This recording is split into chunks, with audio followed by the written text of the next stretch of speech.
Hello. Sleeping pills के 11th episode में आज हम पढ़ेंगे जीन थेरेपी के बारे में। ठीक है, दो टर्म है यहाँ पर। एक है जीन। जीन का बेसिकली मतलब क्या है यहाँ पर? सेगमेंट ऑफ डीएनए जिसमें क्या होगा, कोडिंग सीक्वेंस होगा। और थेरेपी का मतलब है यहाँ पर कुछ कलेक्टिव मेथड्स या प्रोसीजर्स की बात करेंगे जिनके थ्रू हम क्या करते हैं, किसी डिफेक्टिव जीन को करेक्ट करते हैं। ठीक है, तो जीन थेरेपी क्या है? कलेक्शन ऑफ मेथड्स जिनके थ्रू हम क्या कर रहे हैं, करेक्शन ऑफ जीन डिफेक्ट। और किस में ये करेक्शन कर रहे हैं? ये करेक्शन करते हैं हम या तो चाइल्ड में या फिर पॉसिबल हो तो एम्ब्रियो में ही।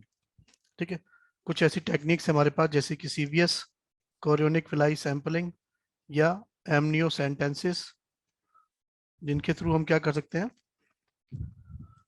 एम्ब्रियो डेवलपमेंट के दौरान ही क्या कर सकते हैं, कोई जीन डिफेक्ट अगर है तो उसको हम डायग्नोस कर सकते हैं।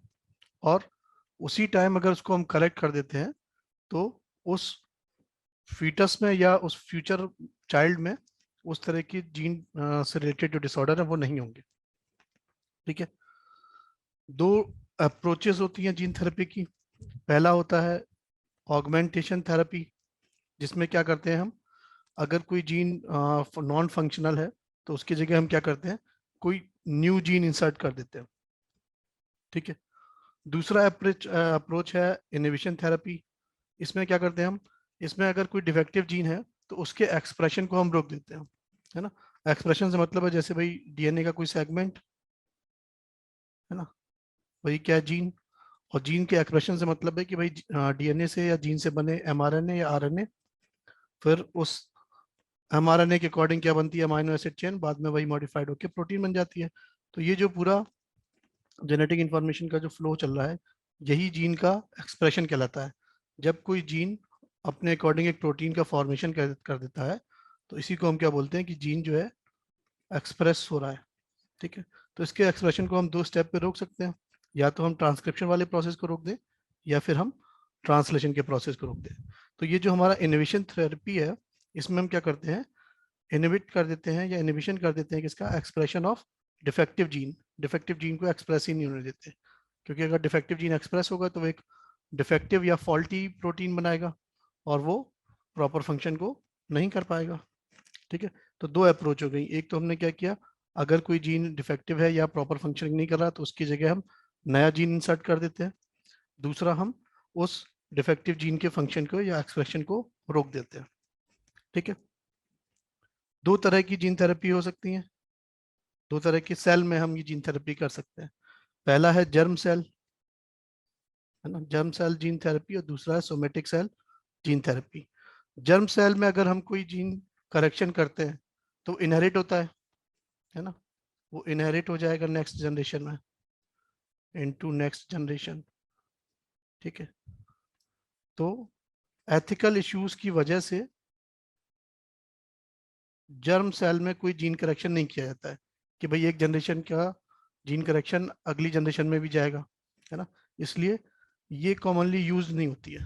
जर्म सेल जीन थेरेपी को एथिकल इश्यूज की वजह से जनरली यूज नहीं किया जाता है। मोस्ट कॉमन जो यूज होती है, कॉमनली यूज जो थेरेपी है वो कौन सी है, सोमेटिक सेल जीन थेरेपी। इसमें हम एक सोमेटिक सेल के अंदर ही क्या करते हैं, जीन का करेक्शन करते हैं। ठीक है, चलो, पहली क्लिनिकल जीन थेरेपी जो है वो 1990 में की गई थी, एक 4 ईयर ओल्ड गर्ल में। और वो केस था एडीए डेफिशिएंसी। ठीक है, एडीए मतलब एडिनोसाइन डीएमिनेज, ये एक एंजाइम है जो क्या करा रहा है, डीएमिनेज करा रहा है किसका, एडिनोसाइन का। एडिनोसाइन का जब भी डीएमिनेज होता है तो वो कन्वर्ट हो जाता है किसमें, आइनोसिन में। ठीक है, चलो, इसके अलावा भी बहुत सारे केसेस होते हैं, लेकिन हमारी एनसीईआरटी में एडीए डेफिशिएंसी का ही केस दिया हुआ है तो उसी को हम डिस्कस कर लेते हैं। ठीक है, अगर किसी इंडिविजुअल में क्या हो रहा है, एडीए की डेफिशिएंसी हो रही है, तो उसकी वजह से क्या होगा, प्रोलिफरेशन मतलब सेल डिवीजन नहीं हो पाएगा किसका, टी लिम्फोसाइट का। और अगर टी लिम्फोसाइट नहीं बनेंगे तो फिर उसमें ना टी हेल्पर सेल होगा, ना टी किलर सेल होगा, ना टी सप्रेसर सेल होगा। कुल मिलाकर क्या हो जाएगा, उसका इम्यून सिस्टम बहुत वीक हो जाएगा। ठीक है, और अगर किसी इंडिविजुअल का इम्यून सिस्टम वीक है तो उसको मल्टीपल डिजीज हो सकती है, वो बहुत प्रॉन है किसी भी तरह का इन्फेक्शन के लिए। ठीक है, तो ऐसे इंडिविजुअल जिनमें एडीए की डेफिशिएंसी होती है तो उनमें एक डिसऑर्डर हो जाता है, उसको हम बोलते हैं SCID, severe combined immune deficiency disorder. ठीक है, एडीए की डेफिशिएंसी से क्या होगा, प्रोलिफरेशन ऑफ टी लिम्फोसाइट नहीं हो पाएगा और उसकी वजह से क्या हो जाएगा, severe combined immune deficiency disorder. ठीक है, चलो, तो इसका ट्रीटमेंट क्या है? इसका ट्रीटमेंट 3 स्टेप होते हैं मेनली। भाई इसमें क्या था, डेफिशिएंसी थी किसकी, एंजाइम की, एडीए एंजाइम की। तो हम क्या करें कि भाई एंजाइम रिप्लेसमेंट थेरेपी इस्तेमाल कर सकते हैं। एंजाइम रिप्लेसमेंट थेरेपी होगा यहाँ पर। ठीक है, मतलब उसके पास जो एडीए एंजाइम नहीं था उसको हम क्या कर रहे हैं, वो एडीए एंजाइम जो है इंजेक्ट कर दे रहे हैं उसके अंदर। ठीक, तो कुछ टाइम तक वो एंजाइम काम करेगा। फिर एंजाइम बेसिकली क्या होता है, टर्शरी स्ट्रक्चर ऑफ प्रोटीन होते हैं, वो भी कहते हैं कुछ टाइम बाद डीनेचर हो जाएंगे। ठीक, तो उस इंडिविजुअल को एक पर्टिकुलर टाइम के बाद क्या करना पड़ेगा, फिर से एंजाइम इंजेक्ट कराने पड़ेंगे। ठीक, दूसरा ट्रीटमेंट वाला मेथड है बोन मैरो ट्रांसप्लांटेशन। इसमें क्या करते हैं कि हम उसी इंडिविजुअल से क्या करेंगे, उससे हमने क्या कर लिया, बोन मैरो इंजेक्ट कर ली, बोन मैरो बाहर निकाल लिया।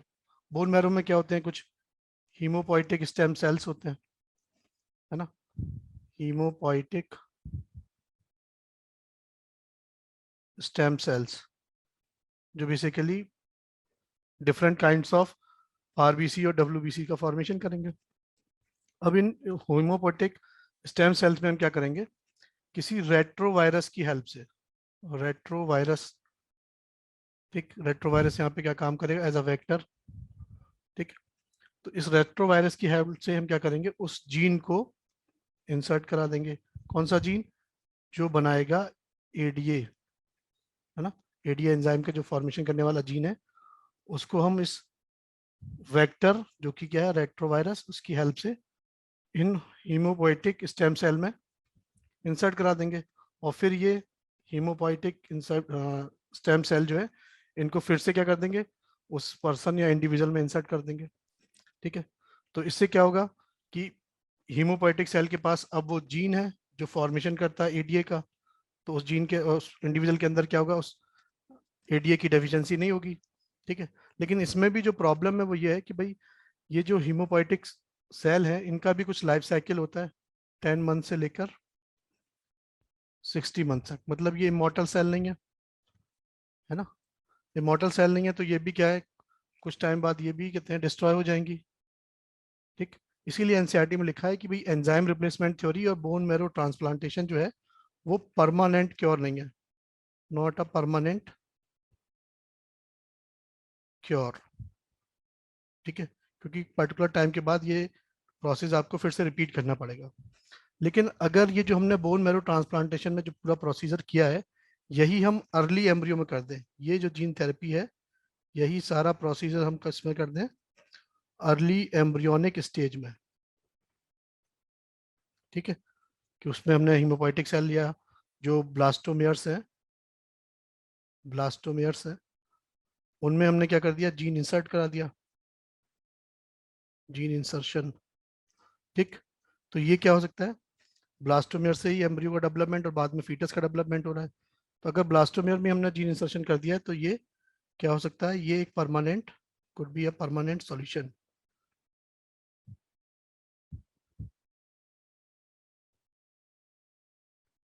ठीक है, और ये सारी चीज़ें हम कहाँ कर रहे हैं भाई, हमने सेल्स को जो है, सोमेटिक सेल्स को आइसोलेट किया है, और ये सारा प्रोसीजर हम किस में कर रहे हैं, लैब में कर रहे हैं। तो ये कैसा प्रोसीजर हो रहा है, इन विट्रो प्रोसीजर है ये।